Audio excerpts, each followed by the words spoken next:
آپ نیوٹرل انداز سے مکتب اہل تسنن کی نمائندگی کرتے ہیں، نام لینے میں کباہت نہیں ہے، میں نام لے کر آپ کی خدمت میں سوال رکھتا ہوں کہ مفتی مولانا اسحاق مدنی صاحب یہ بیان کیا کرتے تھے کہ ابن ملجم مرادی وہ چونکہ اس کو صحابی بھی کہا گیا ہے اہل سنت کتب میں، جو صحابہ کے حوالے سے لکھی گئی اس پہ صحابی کا ٹائٹل بھی دیا گیا، تو شاید اس وجہ سے انہوں نے کہا کہ اس نے اجتہاد کیا، اور جو اس کے اوصاف بیان کیے جاتے ہیں اہل سنت کتب میں کہ وہ ایک زاہد شخص تھا، ایک عبادت گزار شخص تھا، یہ اس طرح کے اوصاف بھی بیان کیے جاتے ہیں، جبکہ آپ نے کہا کہ وہ شکی ترین انسان ہے، اور اس طرف سے صحابی کا ٹائٹل بھی ملتا ہے، اور مفتی صاحب کہتے ہیں اس نے اجتہاد کیا تھا، تو جب صحابی ہے اور اجتہاد کیا تھا تو پھر وہ ایک اجر اس کو نہیں ملے گا اہل تسنن مبنا کے مطابق؟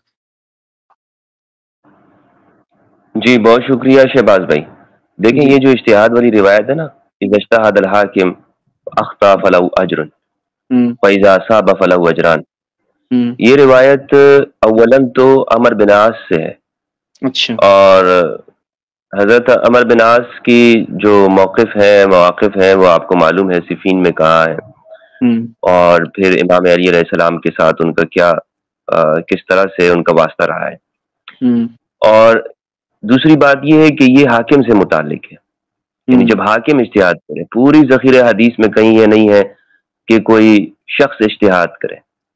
تو حاکم وقت کون ہے؟ امام علی علیہ السلام ہے، نہ کہ کوئی اور حاکم ہے. تو یہاں پر اس کا تو مطلقاً کسی کے لیے اجتہاد کی بات ہی نہیں ہے اس روایت کے اندر. نہیں، اولاً تو یہ میں نے بتایا کہ اس کے یہ جہاں سے مروی ہے اس پر بھی سوالات ہیں، اور دوسری بات یہ ہے کہ اس کا تعلق ہرگز یہ نہیں ہے کہ ہر غیرے کے لیے ہم یہ کہیں کہ جناب اس نے اجتہاد کر لیا. مثلا کہیں کہ ابن ملجم المرادی نے اجتہاد کر لیا، اس طرح تو پھر یہ بھی کہا جا سکتا ہے کہ جنہوں نے حضرت عثمان رضی اللہ عنہ کو شہید کیا انہوں نے بھی اجتہاد کیا، کیا ان کا اجتہاد بھی صحیح ہے؟ اہل سنت ان کے اجتہاد کو بھی صحیح مانتے ہیں، حالانکہ ایسا نہیں ہے. اس میں جو لوگ ہیں ان پر تنقیدات ہوئی، عمر بن الحمق الخزائی ہیں، اور دوسرے حتیٰ کہ مالک اشتر ان کے اوپر بھی تنقیدات کی گئی ہیں. تو یہ جو روایت ہے اجتہاد کر لے اس کو ثواب ملتا ہے اگر وہ خطا کر جاتا ہے، اور اگر وہ صحیح قید کرتا ہے تو اس کو 2 ثواب ملتے ہیں. یہ روایت اس کا یہاں پہ تعلق ہی نہیں بنتا. امام وقت اس زمانے میں امام علی علیہ السلام ہے، ان کا ہی فیصلہ معتبر ہے اور انہی کے پیچھے امت نے اقتدا کرنی ہے. ان روایات کی بنیاد پر کسی کو کھلی چھوٹ نہیں دی جا سکتی. دوسری بات یہ کہ قرآن مجید نے صحیح اور غلط کا بالکل پیمانہ مقرر کیا ہے، اس میں کسی کی تفریق نہیں ہے کہ صحابی ہے وہ کرتا ہے یا دوسرا عام بندہ ہے. قرآن کسی کی حمایت کے لیے نہیں اترا ہے، قرآن ہدایت کے لیے اترا ہے. قرآن مجید نے کہا لیس بامانیکم ولا امانی اہل الکتاب من یعمل سوءا یجز بہ، کہ تمہاری تمناؤں پہ کچھ نہیں ہونے والا، نہیں اہل کتاب کی تمناؤں کے اوپر کوئی فیصلے ہونے والے ہیں. جس نے برا عمل کیا اس کو بدلہ دیا جائے گا.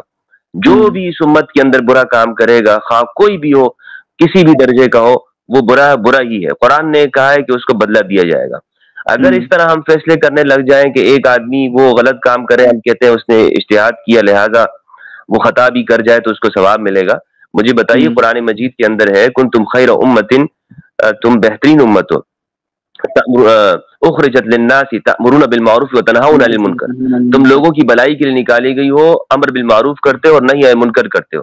اس آیت کو لے کر ایک ڈاکو، ایک چور، ایک زانی اور ایک شرابی، اس امت کا قاتل اور بدبخت انسان وہ کھڑا ہو کر یہ کہے کہ قرآن میں تو مجھے کھلی چھوٹ دی گئی ہے کیونکہ مجھے افضل انسان کہا گیا ہے اور لہٰذا میں جو بھی کام کروں گا وہ بہتر ہوگا، اس لیے کہ قرآن میں ہے کنتم خیر امت، تم سب سے بہترین امت ہو، لہٰذا میں اس امت میں سب سے بہترین آدمی ہوں، اگرچہ میں ڈاکو ہوں، اگرچہ میں چور ہوں، اگرچہ میں قاتل ہوں.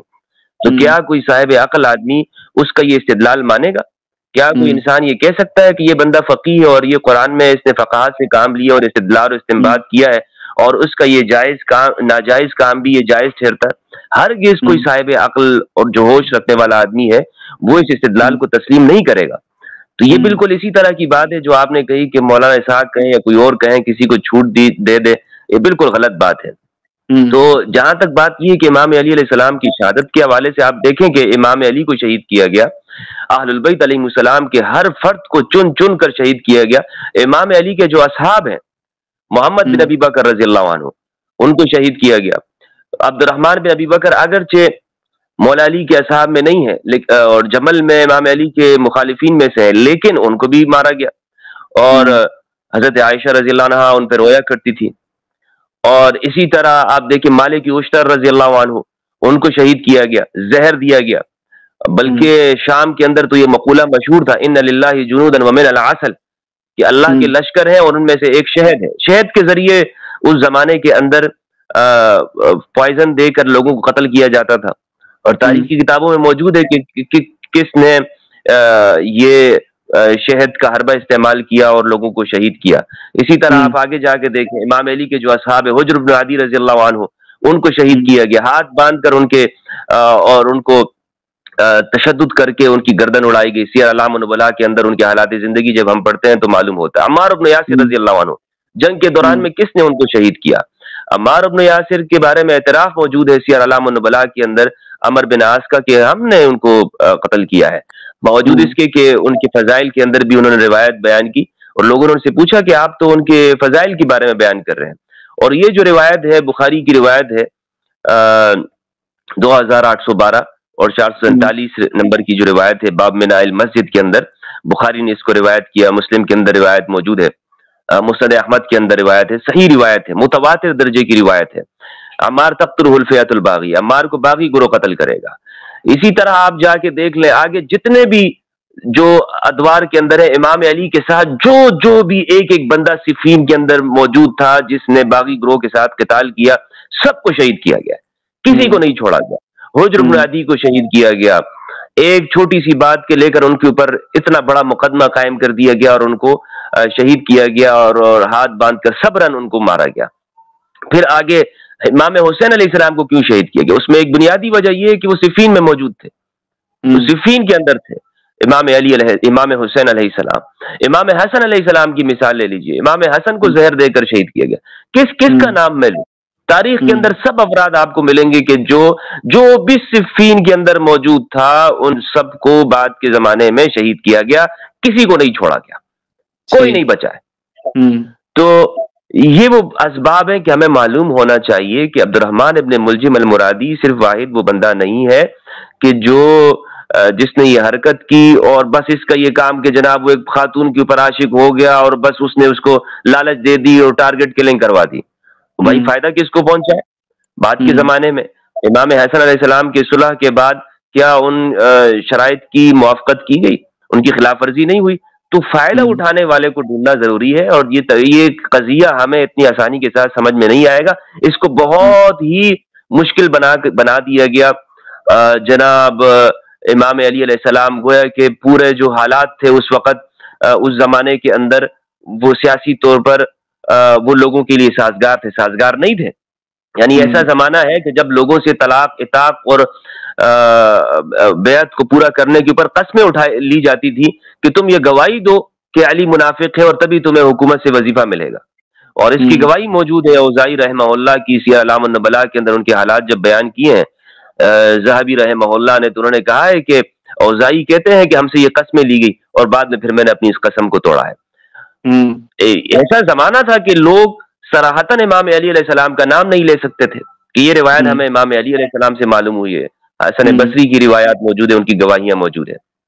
امام علی علیہ السلام وہ ذات ہیں کہ جن پر آج بھی یہ حملے ہو رہے ہیں. یعنی یہ حملہ صرف ملجم المرادی کا نہیں ہے، یہ آج تک یہ حملے موجود ہیں کہ ان کے جو قاتلین ہیں جنہوں نے امام علی علیہ السلام سے جنگیں کی ہیں اور جو بنص رسول صلی اللہ علیہ وآلہ وسلم الفئہ الباغیہ ہے اس کی حمایتیں کی جاتی ہیں، اور نام یہ رکھا جاتا ہے کہ جناب ہم سنی ہیں. بھئی اصل سنیت تو یہ ہے کہ ہم صحابہ کرام کا دفاع کریں، صحابہ کرام، صحابہ مخلصین جو رسول اللہ صلی اللہ علیہ وآلہ وسلم کے ساتھ تھے، جو السابقون الاولون ہیں جنہوں نے دین اسلام کی لیماریں کھائی ہیں. عمار بن یاسر ہیں، خباب بن العارض ہیں، خزیمہ بن ثابت ہے، اور انصاری صحابہ کرام ابو ایوب انصاری رضی اللہ عنہ ہیں. کیا یہ صحابہ نہیں ہیں؟ کیا انہوں نے امام علی علیہ السلام کا ساتھ نہیں دیا؟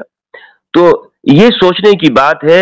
ضرورت اس امر کی ہے کہ آج ہم لوگوں کو اس شعور کی جانب لے کر آئیں. جب تک انہیں کسی زمانے کے سیاسی حالات سے واقفیت نہیں ہوگی کہ اس زمانے میں چل کیا رہا ہے، حکومت کس کی ہے، اقتدار کس کا ہے، اقتدار پر کون لوگ ہیں، ہمیں یہ مسائل میں سمجھ میں آنے والے نہیں ہیں. یعنی بس بندے کو صوفی اس طرح سے بنا دو کہ وہ آنکھیں بند کر لے اور جو بھی جھوٹ اس کو سنایا جائے وہ مانتا جائے اور کوئی سوال قائم نہ کرے. تو یہ ایک بڑی کوشش ہے کہ جو امام علی علیہ السلام اور خصوصاً اہل البیت علیہ السلام کے حوالے سے نواسب زمانہ نے یا نواسب یہ کام کرتے ہیں، اور اس کے لیے وہ مختلف باتوں پر اعتراض بھی اٹھاتے رہتے ہیں.